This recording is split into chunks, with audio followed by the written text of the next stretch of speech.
দেখতে পাচ্ছেন রাইসটা আপনার দম আলু রাইস, আর এখানে আছে একটা চিকেন টাংরি কাবাব, চোস্তা চোস্তা ফ্রাই করা, আর সাথে রয়েছে পোলা সালাদ, দম আলু রাইস যেটা বিরিয়ানি সেটা থেকে টেস্ট করব কেমন হয়েছে এটা।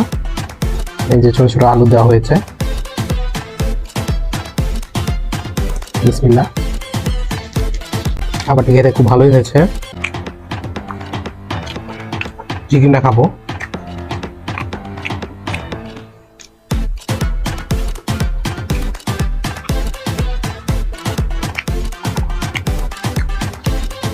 চিকেনটা খুব সুন্দর কুক হয়েছে।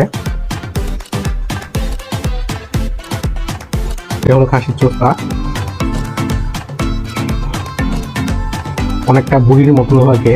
গরুর বট যারা খেয়েছেন তারা জানেন টেস্ট অনেকটা কাছাকাছি সেরকমই।